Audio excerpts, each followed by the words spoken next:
Coisa boa quando a gente se reúne e adora esse nosso Deus que é santo e que vive para todo sempre. Lembrando que a gente está numa série de exposições na carta de Paulo aos Gálatas. Paulo está escrevendo essa carta não para uma igreja em específico, mas Galácia é uma região. E nessa região Paulo plantou igrejas na cidade de Antioquia da Psídia, Listra, Derbe e Icônio. E foi muito difícil plantar essas igrejas. Paulo trabalhou bastante, foi um trabalho pesado.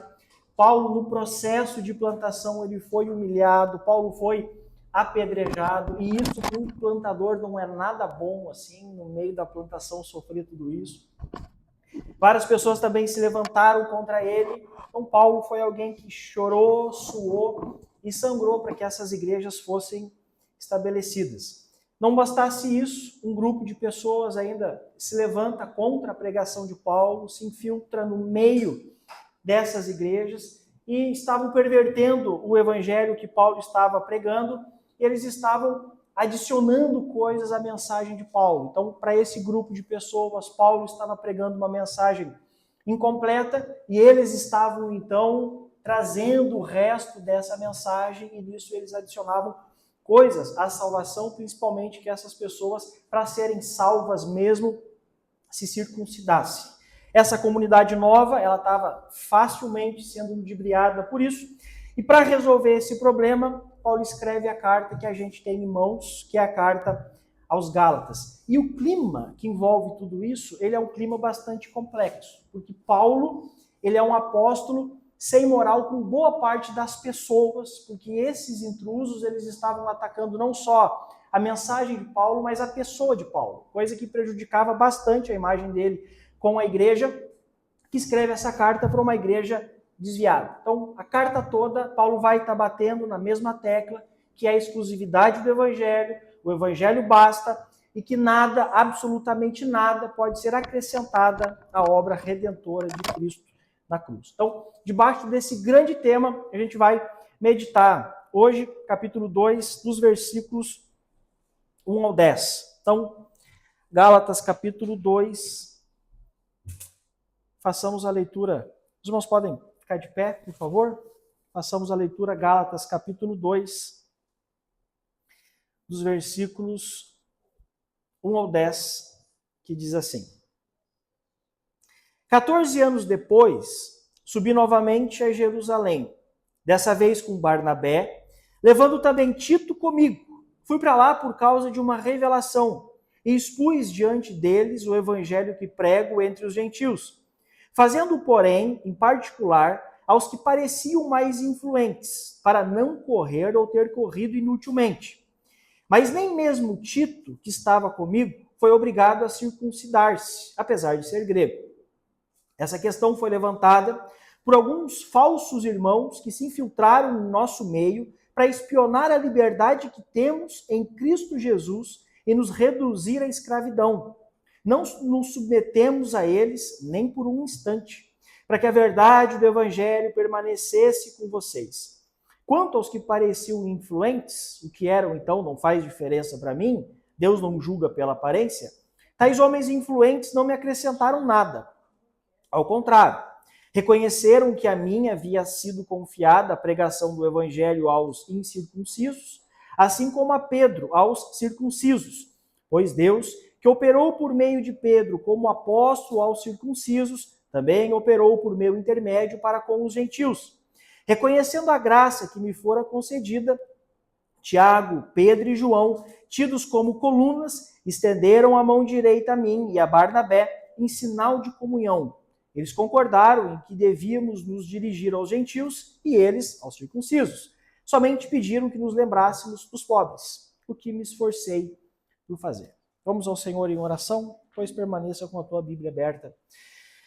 Oremos. Jesus, obrigado. Obrigado pela oportunidade que nós temos de estarmos aqui nessa noite para ouvir a tua palavra. Que o Senhor fale conosco nesse momento e que possamos sair daqui convictos de que tu és um Deus bom, de que tu és um Deus absolutamente digno de confiança. Ilumina, Senhor, a nossa mente e abre o nosso coração. E que o teu Espírito Santo possa aplicar essas verdades em nossa vida. É o que nós oramos em nome de Jesus. Amém. Podem se sentar. Na semana passada, a gente finalizou o capítulo 1 e a gente viu bastante coisas importantes. Paulo falou sobre a origem do Evangelho. E ficou claro ali na exposição que o Evangelho, evidentemente, não é fruto da cabeça de Paulo ou fruto da cabeça de qualquer outro apóstolo. O Evangelho também não é um construto social, o Evangelho não é o ópio do povo, acusações que ainda hoje o Evangelho enfrenta, mas o Evangelho é Deus se inclinando até nós. É Deus falando, é Deus agindo, é Deus salvando. O Evangelho é as boas novas de salvação e, sobretudo, o Evangelho é a autorrevelação de Deus em Cristo Jesus. Ou seja, o Evangelho é uma pessoa. O Evangelho é Jesus Cristo. Sua vida, sua morte, sua ressurreição, graça, autoridade, sua glória, sua oferta de reconciliação. Jesus é o centro, Jesus é o conteúdo, é o coração, Jesus é o Evangelho. Também ficou claro que nenhuma pessoa é tão boa que ela não precise desse Evangelho e que nenhuma pessoa também é tão má para que ela não seja digna ou que ela não seja alvo, não possa ser alcançada por esse Evangelho. E Paulo termina o capítulo 1 dando o seu testemunho pessoal, de como ele foi um homem violento antes da sua conversão, como ele era um homem que perseguia a igreja implacavelmente, e um dia o Senhor o alcançou, Paulo foi convertido, e Paulo viveu tão intensamente que as pessoas o conheciam como aquele que antes perseguia a igreja, agora prega essa fé que tanto queria destruir. O texto que a gente vai abordar hoje e o texto seguinte é a continuidade desse testemunho pessoal de Paulo. Nessa sessão aqui, Paulo abre a sua vida, Paulo abre a sua história, ele fala sobre os seus dramas, para que a igreja entenda de uma vez por todas que a gente não pode, de forma alguma, negociar o Evangelho. Nada, absolutamente nada, pode estar acima do Evangelho. E para falar exatamente sobre isso, no texto de hoje nós somos levados para dentro de uma reunião que aconteceu com a liderança da igreja em Jerusalém.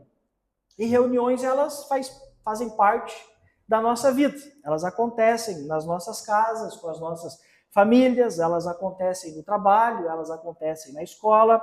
Reuniões acontecem todos os dias, nos 4 cantos desse mundo, e as decisões que são tomadas ali nessas reuniões, na maioria esmagadora das vezes, seja a decisão positiva ou negativa, ela, na maioria das vezes, influencia somente as pessoas ali envolvidas.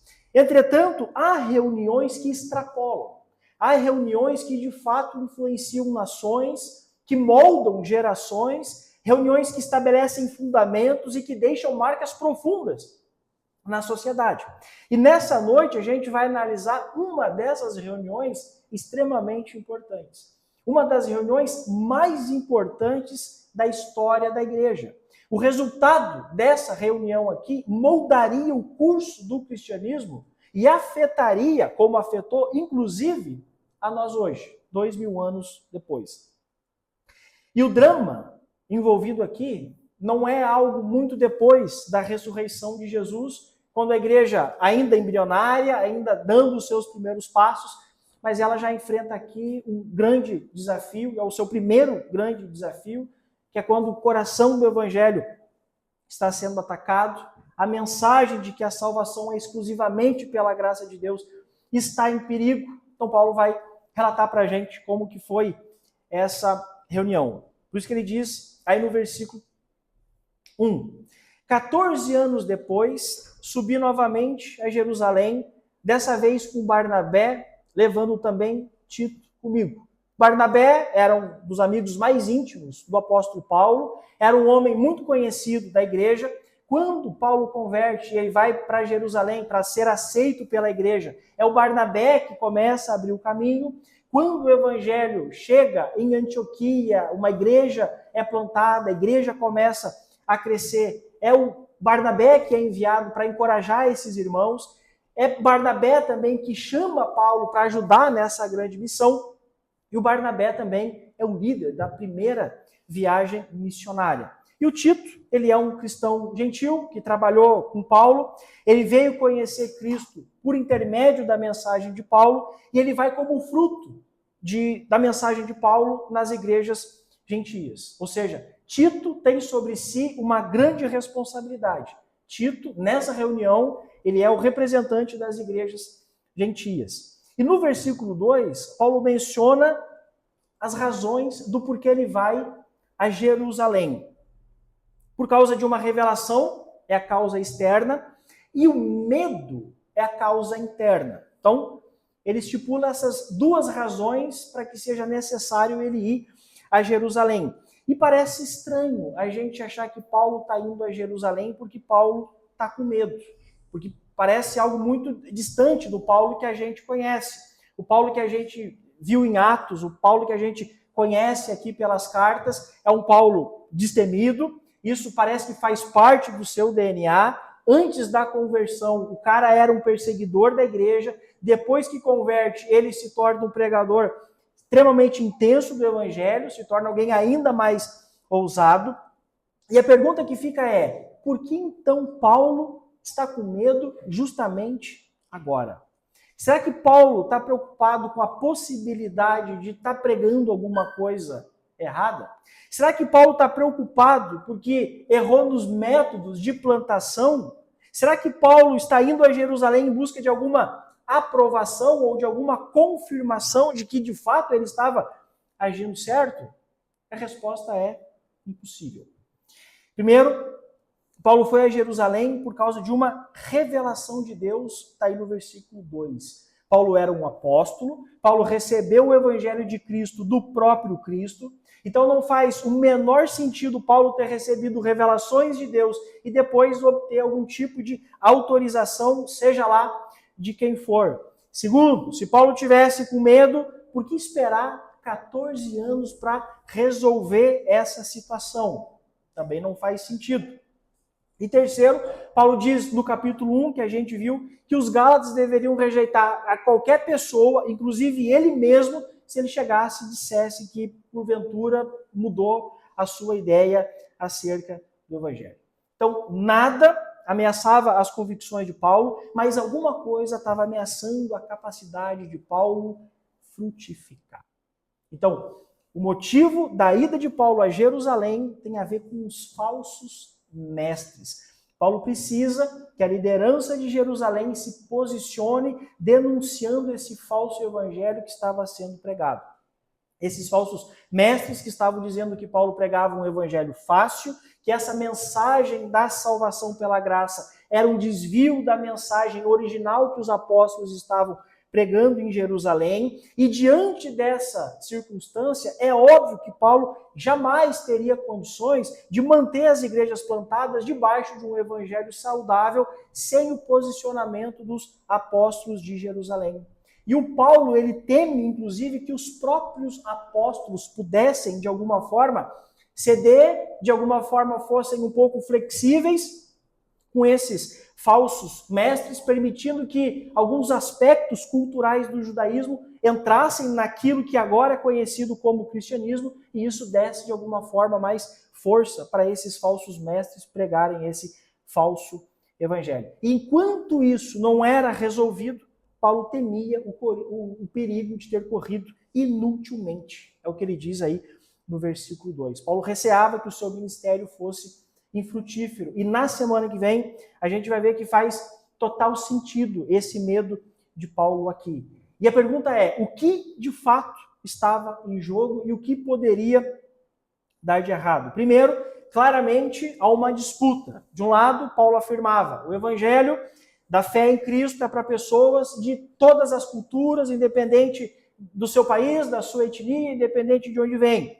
Do outro lado, os opositores diziam, todos os cristãos, para serem salvos mesmo, precisam se tornar judeus. E os apóstolos de Jerusalém, caso eles tivessem tomado algum partido, algum tipo de simpatia pelos opositores de Paulo, ou se no mínimo eles tolerassem isso, com certeza a igreja seria dividida em duas e nenhum dos lados teria aceitado o outro, plenamente, e ambos se questionariam se os membros do outro grupo realmente eram salvos. As igrejas gentias, com certeza, duvidariam se as igrejas judaicas de fato eram crentes, se de fato elas tinham fé em Cristo, enquanto as igrejas judaicas também duvidariam da salvação dos judeus, porque não tinham, na sua expressão de fé, todo o aparato que eles, enquanto uma igreja judaica, tinham.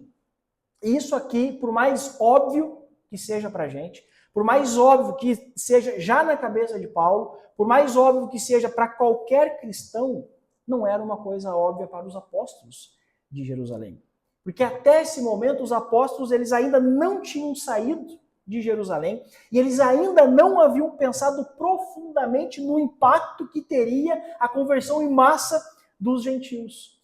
Eles não estavam acostumados com essa situação, então para eles talvez não enxergariam nenhum problema em dizer que tá, tudo bem, o cristão precisa se circuncidar ou o cristão precisa de alguma forma aderir à dieta judaica. Eles faziam isso. Mas se eles tivessem nessa reunião decidido por isso, por mais que seja uma aparente pequena decisão, isso teria prejuízos enormes para o curso da igreja.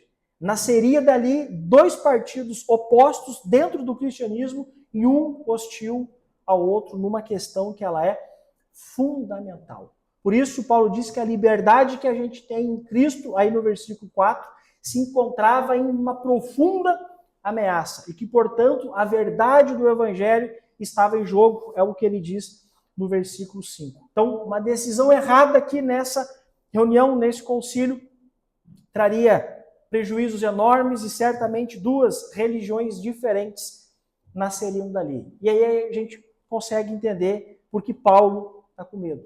Porque não há nada mais valioso a ser discutido aqui. Aí o texto diz, essa reunião tensa começa, tem início uma das assembleias mais importantes da história da igreja. Nessa reunião está o Tiago, está o Pedro, está o João, a alta cúpula da igreja está ali reunida. E Lucas nos informa em Atos capítulo 15 que Paulo e a sua comitiva começaram a revelar tudo aquilo que Deus fizera por meio deles. Eles expuseram o evangelho que eles estavam pregando aos gentios, os frutos que eles estavam colhendo a partir da pregação do evangelho. Contaram como em Antioquia da Psídia, depois de Paulo pregar num sábado na sinagoga, convidaram ele para retornar no outro sábado, ele volta no outro sábado. A Bíblia diz que quase toda a cidade estava ali para ouvir o apóstolo Paulo. Depois, em Icônio, o Paulo e o Barnabé pregaram, muitos creram. Em Listra, Paulo curou um paralítico. E eles começam a contar como que, sermão após sermão, Deus confirmava a graça por meio de sinais e várias conversões genuínas. O clima parece estar bastante comemorativo, as pessoas se alegrando daquilo que Deus estava fazendo, mas de repente, Atos nos diz que alguns do partido dos fariseus que haviam crido disseram, mas é necessário que eles sejam circuncidados e obedeçam à lei de Moisés. Quando Paulo escreve aos Gálatas sobre isso, ele descreve esses caras aqui como falsos irmãos que se infiltraram na reunião. Uma assembleia estava marcada, esses aqui se passaram por crentes ali na porta, com o intuito, Paulo diz, de espionar a liberdade que os cristãos estavam tendo em Cristo. E Paulo diz que a motivação deles de se fazerem de crentes era para reduzir os cristãos à escravidão. Olha a laia dessa gente. Conseguiram burlar o sistema de segurança da Assembleia, conseguiram enganar o diácono que estava na porta, cara de crente, jeito de crente, jargão de crente, falava como crente, pode entrar na Assembleia, mas falso irmão não dura muito tempo, né? Logo eles mesmos se acusam, aí Paulo está lá, feliz, contando das coisas que Deus estava fazendo, e eles não se alegraram em nada. Tem que circuncidar, senão não serão salvos. Aí Paulo diz, isso aí é reduzir a gente à escravidão.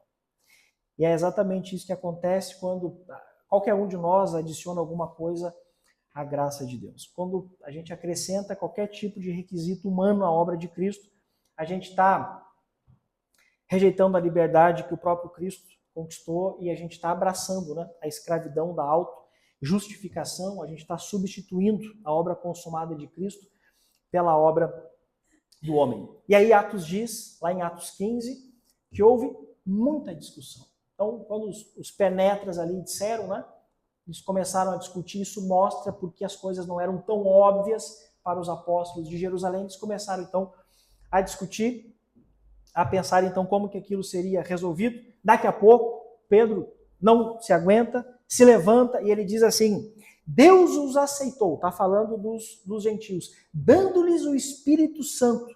Então, por que agora vocês estão querendo tentar a Deus? Pedro, vendo na afirmação dessas pessoas, tentar ao Senhor, pondo sobre eles um jugo que nem nós, nem os nossos antepassados conseguimos suportar. Pedro está dizendo que hipocrisia é essa que vocês estão falando aqui. Vocês estão querendo impor aos gentios algo que nem a gente aqui consegue cumprir de modo nenhum. Aí o Pedro diz: cremos que somos salvos pela graça de nosso Senhor Jesus, assim como eles também. Então, nenhum povo é salvo de uma maneira diferente que não seja a graça soberana do Senhor. Pedro dá o ultimato, fala, a assembleia fica em silêncio. Paulo e o Barnabé retomam a palavra, isso está registrado lá em Atos capítulo 15, e eles começam a falar então mais acerca das coisas que o Senhor estava fazendo, os milagres que estavam acontecendo entre os gentios, e quando eles terminaram a falar, aí o Tiago tomou a palavra, e o Tiago, ouvindo o relato, lembrou de uma coisa que os profetas já haviam anunciado, de que um dia o Senhor voltaria o seu rosto para os gentios, a fim de formar dentre todas as nações um povo. Assim disse o Senhor a Amós: depois disso voltarei e reconstruirei a tenda caída de Davi, reconstruirei as suas ruínas e a restaurarei, para que o restante dos homens busque o Senhor e todos os gentios sobre os quais tem sido invocado o meu nome. Portanto, o Tiago está dizendo que a gente não deve impor dificuldades aos gentios que estão se convertendo a Deus. Ele lembra do que os profetas haviam dito, o que o Senhor um dia revelara a Amós. E ele finaliza: não podemos pôr dificuldades aos gentios que estão se convertendo. Resultado da reunião: Tito era o amigo de Paulo, o representante, né? Paulo ele não escolhe aleatoriamente a sua comitiva. O Barnabé é um cara famoso, conhecido, um cara top, e o Tito era o representante, então, das igrejas gentílicas, e o resultado está aí no versículo 3, que o Tito, crente, era um incircunciso, não precisou ser circuncidado. Não precisaram operar a circuncisão do Tito. Isso aqui é o primeiro e claro sinal do reconhecimento de que nada pode ser acrescentado ao Evangelho da Graça. E no versículo 7, eles também reconheceram o ministério que o Senhor havia confiado a Paulo, que diz assim: reconheceram que a mim havia sido confiada a pregação do Evangelho aos incircuncisos, assim como a Pedro aos circuncisos. Eles reconheceram que o mesmo Deus, aí no versículo 9, que comissionou Pedro, também comissionou o apóstolo Paulo. E Atos nos informa que a reunião termina, eles escrevem então uma carta afirmando com todas as letras que aquelas pessoas que se infiltraram nas comunidades da Galácia, eles estavam perturbando aquelas pessoas e estavam fazendo aquilo sem a autorização dos apóstolos. Então eles estavam fazendo aquilo por conta própria. A verdade do evangelho foi preservada. Tiago, Pedro e o João, líderes da igreja, oraram pelo Paulo, pelo Barnabé e também por Tito. Só acrescentaram aí no versículo 10 que eles se lembrassem dos pobres. Então continua pregando exatamente essa mensagem, não muda ela, mas acrescentaram para que eles se lembrassem dos pobres. E o Paulo diz, coisa que nós nos esforçamos em fazer.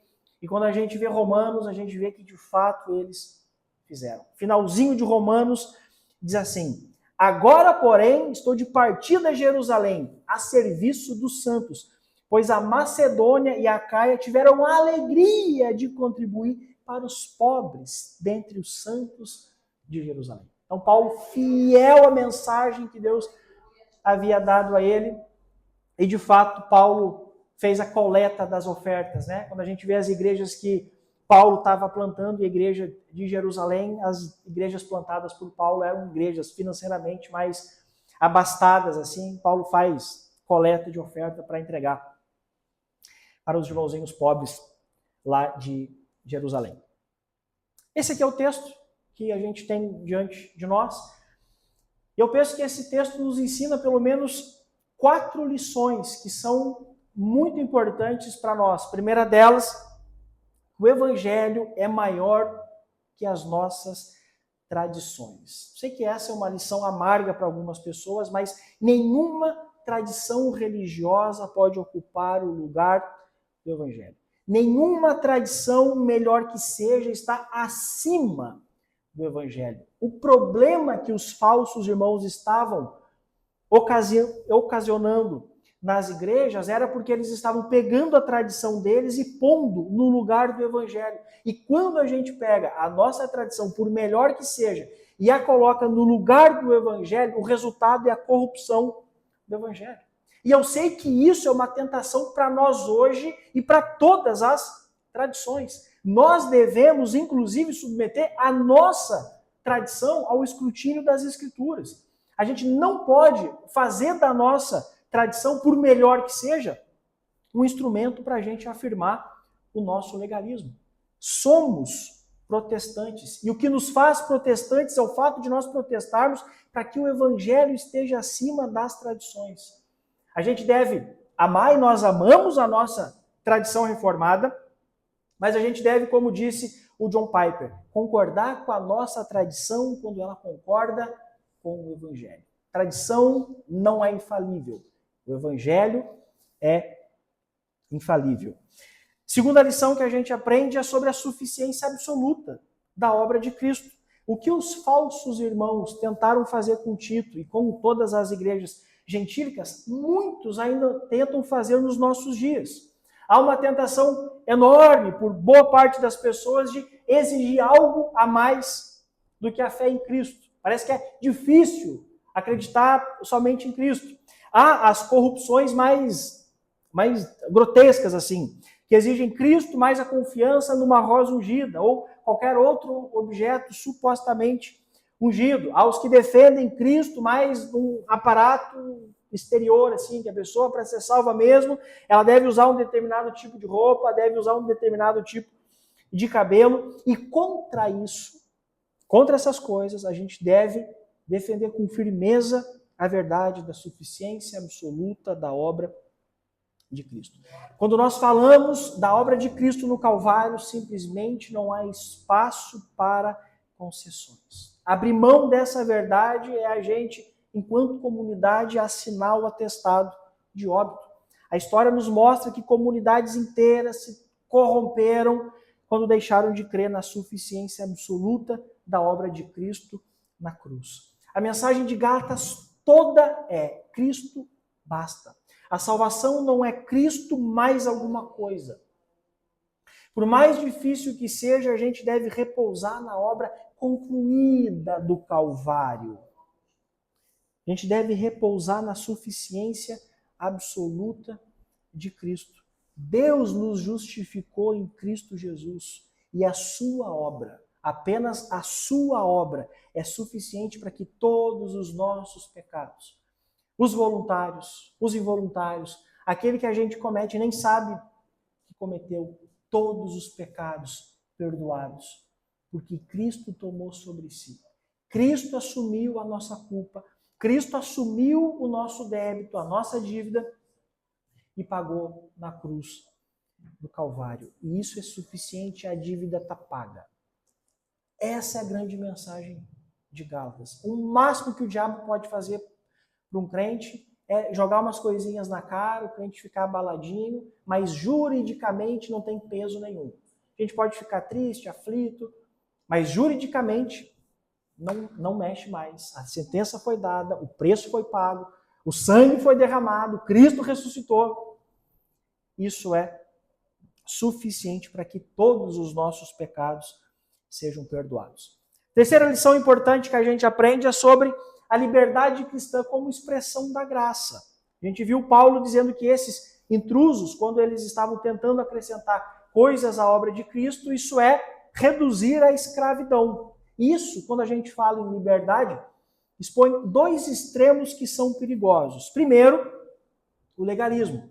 Tem pessoas que parecem que têm nojo da liberdade, ela não quer a liberdade por nada. Ela, entre a liberdade e a prisão, ela escolhe ser acorrentada pelas algemas do desempenho e do mérito. Elas acham que a aceitação diante de Deus depende do esforço delas. E a gente vê aqui em Gálatas que toda forma de legalismo é, no fundo, uma negação prática da liberdade que temos em Cristo. Então a gente deve rejeitar esse extremo. E quando a gente rejeita esse extremo, nós somos tentados a cair num outro extremo, que é o perigo da libertinagem. Se de um lado tem essas pessoas que odeiam a liberdade, há pessoas também que distorcem a liberdade, usando-a para justificar os seus próprios pecados. Já que a salvação é pela graça, dizem eles, está tudo liberado, já que ninguém muda a sentença, então dá para viver uma vida toda atrapalhada, ninguém vai mudar a sentença mesmo. E não, está claro que não é dessa forma. A liberdade em Cristo é uma libertação gloriosa da necessidade de nós nos justificarmos por desempenho. É a liberdade de nós submetermos com alegria à vontade de Cristo, porque por Ele fomos aceitos. Então a gente não faz as coisas para que através das nossas ações Cristo nos aceitar. Não é essa a ordem. É porque Ele nos aceitou, é porque fomos aceitos por Cristo, e em gratidão a gente faz. Então nós não fazemos para sermos salvos, é por sermos salvos que a gente faz e faz para a glória de Deus. E aí entra uma pergunta para nós. Quando nós falamos em liberdade, nós administramos as nossas vidas. A pergunta que fica é: quando foi a última vez que nós nos entristecemos por ter entristecido o Senhor?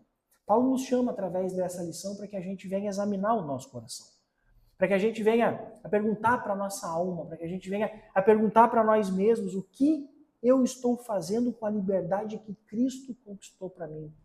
Como que eu tenho administrado a minha vida, como que eu tenho cuidado dela, como que eu tenho usufruído dessa liberdade que Cristo conquistou e é direito de todo crente.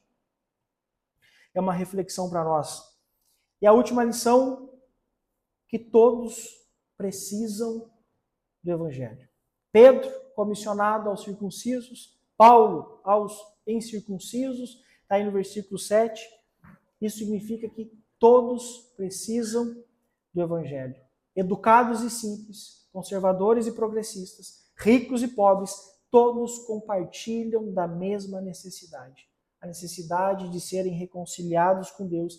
E somente Jesus faz isso, meus irmãos. Somente Jesus pode reconciliar o homem com Deus. E a gente vê na história da igreja, Tiago, líder da igreja, o cara que encabeçou essa reunião aqui, ele pregou o evangelho e a tradição nos conta que um dia ele foi empurrado do pináculo do templo pelos líderes judeus, porque Paulo não negou Jesus. Quando ele cai de joelhos, ele cai orando por essas pessoas, e a oração de Tiago é a mesma oração que o seu irmão Jesus fez.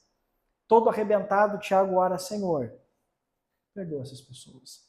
Perdoa porque eles não sabem o que fazem. As pessoas ali na volta, um lavadeiro pegou um porrete, que era esse instrumento de bater roupas, e deu um golpe fatal em Tiago, e esse homem de Deus foi morto porque pregou o evangelho. Pedro pregou o evangelho e morreu também, segundo a tradição, crucificado de cabeça para baixo, porque ele não se achou digno de morrer da mesma forma que o seu Salvador. Então, se é para morrer crucificado, pelo menos que seja de cabeça para baixo. Não se achou digno de morrer da mesma forma que o seu Salvador. João, aqui nessa reunião, também pregou o evangelho. E teve um final, comparado com esses, um pouco mais feliz, terminou numa ilha prisão. Paulo também pregou o evangelho, foi condenado à morte e teve sua cabeça arrancada. Todos foram incansáveis na pregação do evangelho, porque eles entenderam que todas as pessoas precisam ouvir o evangelho. Atos é um livro que termina sem bênção apostólica. A igreja continua fazendo atos. E quando Cristo voltar em glória, a gente vai ver que o livro de Atos ficou do tamanho da história da igreja. Nós continuamos fazendo atos. A igreja continua pregando o evangelho. E assim como esses homens que não calcularam os custos para que o evangelho fosse ofertado, nós também não devemos calcular os custos para que a mensagem do evangelho alcance o coração dos perdidos. Nós, mais do que ninguém, devemos entender para onde os ímpios estão indo. Nós sabemos que se aqui a vida deles não for entregues ao Senhor Jesus, eles irão para o inferno. Nós temos consciência disso. Isso torna a oferta do evangelho ainda mais urgente. Que sejamos como esses homens e venhamos a ofertar o evangelho, porque todos precisam ouvir da boca da igreja as boas novas de salvação. Amém? Fique de pé e vamos orar.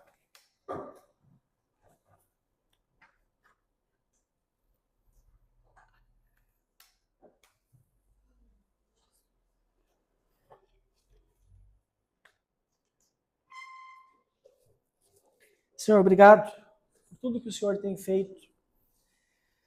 Obrigado pela tua graça que foi transbordada até nós. Obrigado porque um dia o Senhor nos alcançou, mesmo nós em estado de completa ruína, estado de completa rebelião. Aprove o Senhor se agradar de nós. Pessoas estranhas, pessoas difíceis, pessoas complicadas. Mesmo assim o Senhor nos amou. As coisas não têm sido fáceis. Todo mundo vive as suas lutas, as suas dificuldades, as suas tensões e aflições.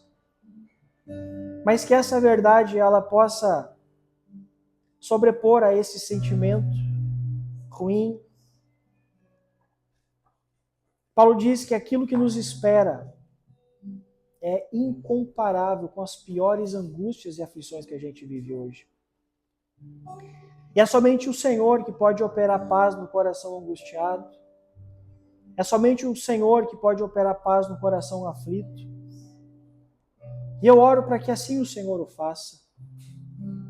Aquele que porventura está angustiado, está aflito, que o Senhor derrame da sua graça sobre ele e opere a tua paz. Oro por aqueles irmãos que estão de pé, que sejam vigilantes, que cuidem para que não caia. Aquele irmão que está gatinhando, quase parando, que o teu Espírito que é santo possa falar ao coração dele, para que ele possa caminhar mais uma jarda, para que ele continue perseverando, para que ele um dia possa cruzar a linha de chegada e receber uma coroa, a coroa da salvação. Oramos por aquelas pessoas que ainda não decidiram por ti, que o Senhor opere arrependimento. Sabemos que essas pessoas, por vontade própria, jamais o escolherão, jamais decidirão entregar a sua vida a ti. Essa obra é tua. Por isso, Senhor, opera arrependimento nesse coração, opera conversão nessa alma.